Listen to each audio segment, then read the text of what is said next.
Are you ready to help me explore Mid-Michigan? Pick a Place for Pinsonald is back, and over the next 4 weeks, I'll hit the road and head to your favorite locales.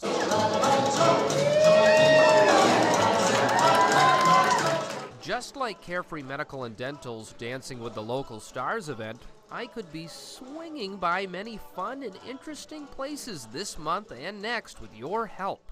Pick a Place for Pinsonald gives you the chance to vote for your favorite hometown hotspots each week on our website, with the top place earning a special visit from myself and the TV6 crew for an exclusive feature story.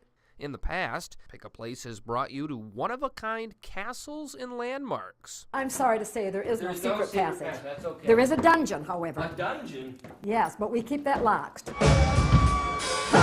Rocked you out 80s style downtown. And cooked up quite the culinary cuisine for you. Hey, mamma mia, pizza pie, pizzeria. So, where will you send me next? Now, I'm excited to take you this morning to the top place you picked. Take a look. The visual arts and local history come together in truly sharp form here at the Ella Sharp Museum in downtown Jackson.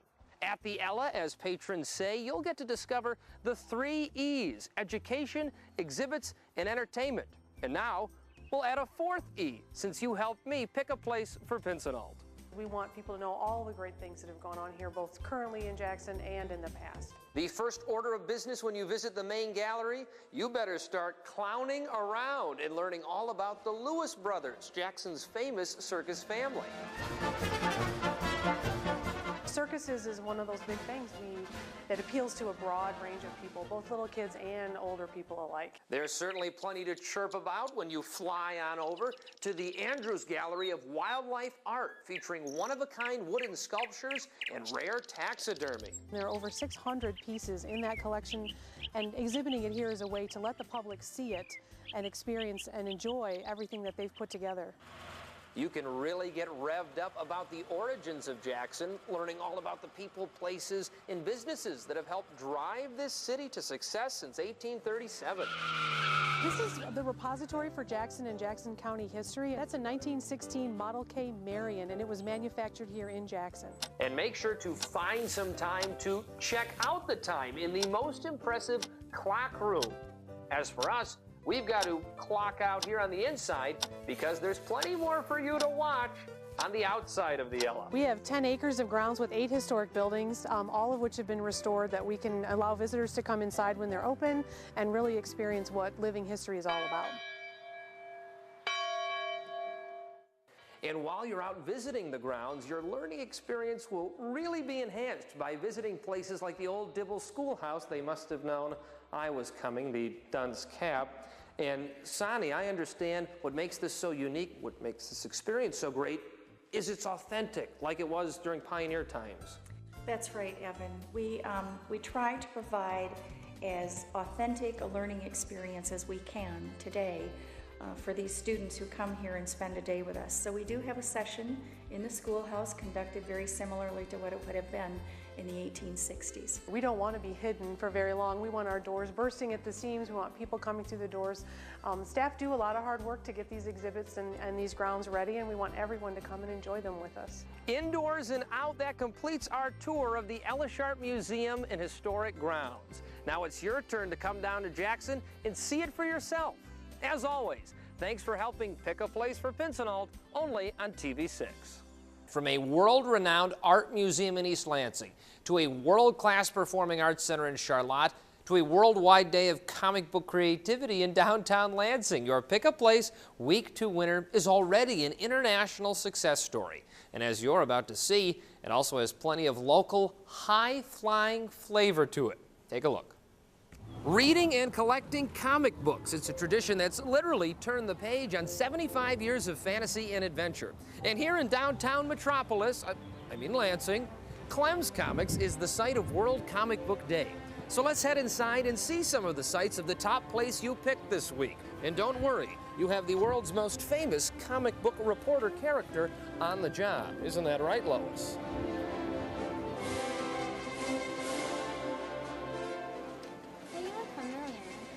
Don't give away my my secret? One of the great things about comic books, it doesn't matter how old you are, you find things to love about them. Just like my friends Sam, Owen, Zachary, and Sarah. Who's your favorite comic book character, buddy? Iron Man. Who's yours? Hook. The Hulk. What's your favorite comic book, buddy? The Secret Wars. The Secret Wars. And who do you like, sweetheart? Strawberry shortcake. Strawberry Shortcake. Superman, Last of Krypton. I can, introduce you to him if you want to meet him. Yeah. You do want to meet him? Okay, let me see what I can do, because I might know him, We're now talking with Alec Davis, the store manager of Clem's. Al, why is this day so special for both you guys and all the fans who we've seen come through? Well, nationwide, comic shops all are just like giving away free comic books by the thousands, just attracting new fans all over the place, and it's really not slowing down at all. And how about all the people who are dressing up as comic book characters? In no way, shape, or form am I one of those people. Fantastic. They put a lot of dedication into what they do, and it's amazing to see the people that, the costumes that they come up with. You'll see a stormtrooper here or there. There's a saying this time of year at World Comic Book Day. May the 4th be with you. Are you sure? No. Fans of comic books aren't the only ones here at Clem's. We also have artists and writers. Kaylin Smith, thank you very much for being here. Thank you. What is it like to draw, conceive, produce your very own comic book? It is awesome. It started out as a hobby. It is a Western adventure. Fell in love with it. Putting the whole writing and the art together, and here it is, comic book. This is what he would look like if I were to draw him in my comic.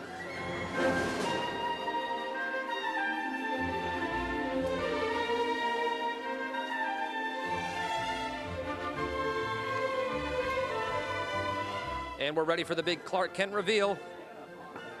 What do you think? I think it's super. Yes, it's super. Thank you. Thank you. And there you have it, a flyby tour of World Comic Book Day at Clem's Comics. Hey, there's no need to fear.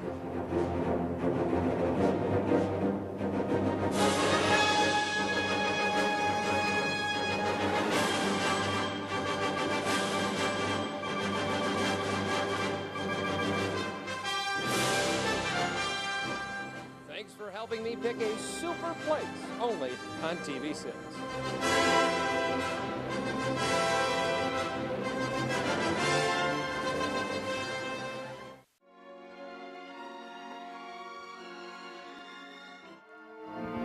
Music and magic always come together at whatever place the Lansing Symphony Orchestra plays. And because you picked their place for me, I'm happy to share with you all the high notes and even a few low notes about their sweet sounding success.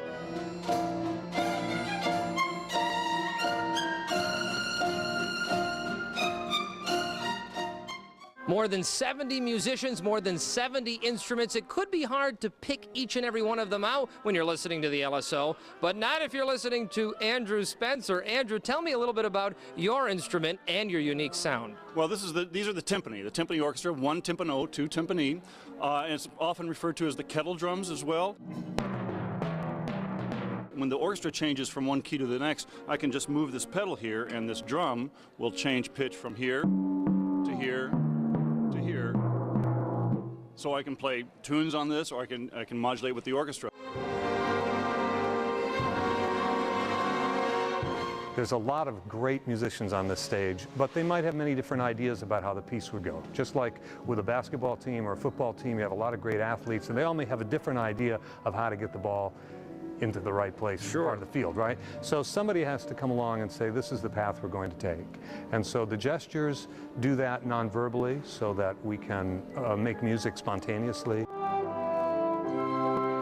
Well, we all know I like to toot my own horn, but I'm very happy to be joined by the trombone section of the LSO.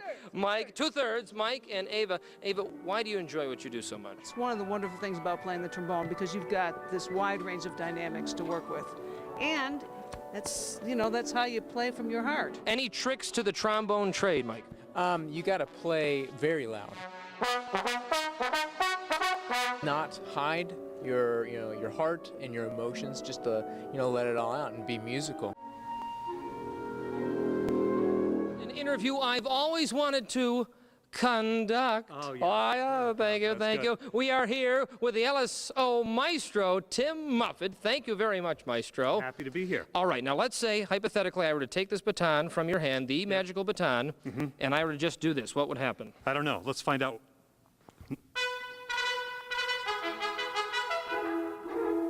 Okay. Well, it was close. It was close. It was close. The William Tell Overture.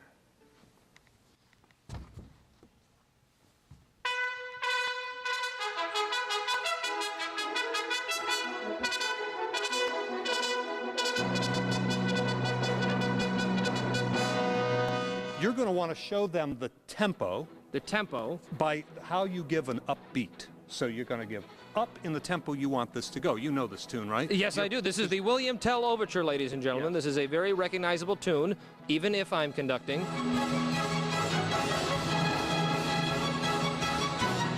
If you want it a little bit louder, then give them something encouraging. Can be a look, can be a bigger stroke. If you want it a little softer, then bring it in. All right, so let me give this back to you. So let's just say. Let's trade. I'll take the microphone. You're going to take the microphone? You take the baton. You trust in the musicians, you let them follow you, you go with the flow, and you make fantastic music.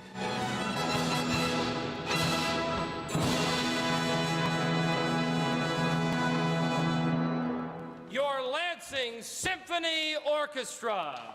We just have extraordinary music to work with on a daily basis. And then to work with musicians like those of here, the Lansing Symphony, and to share it with an audience like we have here in Lansing that loves us and appreciates us, what more could you ask for?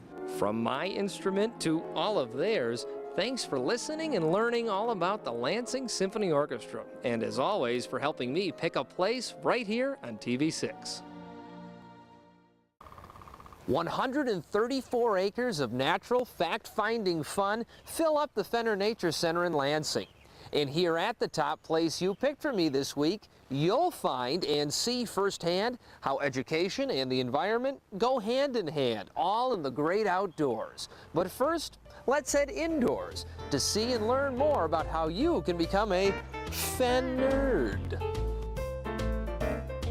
Here she is, the star of the show, the ultimate Fen-nerd. Meet Ruby the Turtle and Katie Woodhams, our program director. Katie, does she need to have the glasses on to make it official? No, she doesn't, but I brought him along for you. So you can Okay, okay, here, I'm going to officially become a Fen-nerd right now. There it is, ladies and gentlemen. We talked about hands-on. This is a perfect example of not only the kids who come in, but the adults too. They can really have fun and learn a lot. Definitely. We have native animals here that you would find out on the trails in Michigan, but it's an opportunity for the kids to see them firsthand and learn more about the habitats that they would actually find them in their backyard. What a view of nature's classroom outside from inside the Fenner Exploratory Classroom. And if you don't see a bear through the windows, that's okay. You can be one right here. Yes, you are bear witness to this fact. It means something different to every single person, and I think every person uses it different. We have our exhibits that people like to check out, but we encourage everybody to go outside. I took Katie's advice and came outside where you can walk more than 4.1 miles of trails all over Fenner, like down towards the pond by the Visitors Center, or up deep further into the woods to explore some of the plant and animal life. Not only can you come at your own leisure and walk the trails, do photography, field sketching, art, but you can attend one of our programs, whether it's our night hikes with our naturalists where we're calling for owls and doing bonfires, or our summer camps, or our Fenner Field School. No, you don't want to eat it? Okay, that's fine.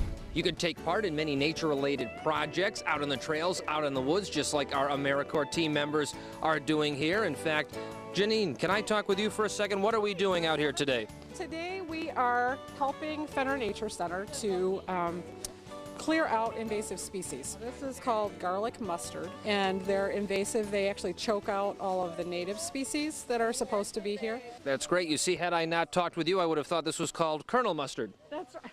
And you have a clue. And now I have a clue. Thank you, Janine. You are welcome, Ellen.